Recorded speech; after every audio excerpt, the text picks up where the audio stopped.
ಶಿರಹಟ್ಟಿ ತಾಲೂಕಿನ ಅಲಗಿಲವಾಡ ಶಾಲೆಯಲ್ಲಿ 79ನೇ ಸ್ವಾತಂತ್ರ್ಯೋತ್ಸವ ದಿನಾಚರಣೆ ಅಂಗವಾಗಿ ಶಾಲೆಯನ್ನು ತಳಿರು ತೋರಣಗಳಿಂದ ಶೃಂಗಾರಗೊಳಿಸಿ ರಂಗೋಲಿಯನ್ನ ಹಾಕಿ ಗ್ರಾಮದ ಬೀದಿ ಬೀದಿಗಳಲ್ಲಿ ರಾಷ್ಟ್ರಾಭಿಮಾನ ಬಿಂಬಿಸುವಂತಹ ಘೋಷಣೆಗಳನ್ನು ಕೂಗುತ್ತಾ ಪ್ರಭಾತ ಪೇರಿ ಮಾಡುವುದರೊಂದಿಗೆ ಸಂಭ್ರಮ ಸಡಗರದಿಂದ ಸ್ವಾತಂತ್ರ್ಯ ದಿನಾಚರಣೆ ಆಚರಿಸಲಾಯಿತು.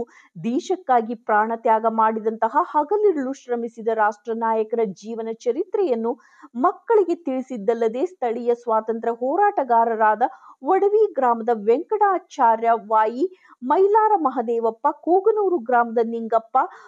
ಕುರಗುಂದ ಒಳಗೊಂಡಂತೆ ಗ್ರಾಮದ ಎಲ್ಲಾ ಹೋರಾಟಗಾರರನ್ನು ಸ್ಮರಣೆ ಮಾಡಲಾಯಿತು. ಅಲ್ಲದೆ ಮಕ್ಕಳು ರಾಷ್ಟ್ರ ನಾಯಕರ ಉಡುಪನ್ನು ಧರಿಸಿದ್ದು ಕೂಡ ವಿಶೇಷವಾಗಿತ್ತು. ಈ ಕಾರ್ಯಕ್ರಮದಲ್ಲಿ ಎಸ್ಟಿಎಂಸಿ ಅಧ್ಯಕ್ಷರಾದ ಖಾದರ್ ಬಾಷಾ ಮುಂಡ್ರಿಗಿ, ಗ್ರಾಮ ಪಂಚಾಯಿತಿ ಸದಸ್ಯರಾದ ಪ್ರೇಮಯ್ಯ ಬಾಳಿಹಳ್ಳಿ ಮಠ, ಹೆಬ್ಬಾಳ ಸಿಆರ್ಪಿ ತಿರ್ಕಪ್ಪ ಪೂಜಾರ್, ಪ್ರಧಾನ ಗುರುಗಳಾದ ಹಾಲೇಶ್ ಎಸ್ ಜಕ್ಲಿ, ಶಿಕ್ಷಕರಾದ ನೇಮೇಶ್ ಯರ್ಗುಪ್ಪಿ, ಎಸ್ಟಿಎಂಸಿ ಉಪಾಧ್ಯಕ್ಷಿಣಿಯರಾದ ಶೈನಾಜ್ ಬಿ ಮುಂಡ್ರಿಗಿ, ಗ್ರಾಮದ ಹಿರಿಯರಾದ ವೀರಯ್ಯ ಮಠಪತಿ, ಇಮಾಮ್ ಸಾಬ್ ನದಾಫ್, ಸುರೇಶ್ ಬೆಳ್ಳಟ್ಟಿ, ದಾವಲ್ ಸಾಬ್ ಟಪಾಲ್ನವರ್, ಪ್ರಭಯ್ಯ ಹಸುವಿನಮಠ, ಮೈಲಪ್ಪ ಹರಿಜನ, ಶಿವಪ್ಪ ಪೂಜಾರ್, ಬಸವರಾಜ್ ಯಳವತ್ತಿ, ನಿಜಲಿಂಗಪ್ಪ ಮಾಯ್ಕಾರ್, ತಿರ್ಕಪ್ಪ ದೇಸಳ್ಳಿ, ಎಸ್ಟಿಎಂಸಿ ಸರ್ವ ಸದಸ್ಯರು, ಶಾಲಾ ಮಕ್ಕಳು, ಅಂಗನವಾಡಿ ಕಾರ್ಯಕರ್ತರು, ಸಂಘ ಸಂಸ್ಥೆಯ ಪದಾಧಿಕಾರಿಗಳು, ಹಳೆಯ ವಿದ್ಯಾರ್ಥಿಗಳು, ಗ್ರಾಮದ ಗುರು ಹಿರಿಯರು ಭಾಗವಾಗಿ ಯಶಸ್ವಿಗೊಳಿಸಿದರು.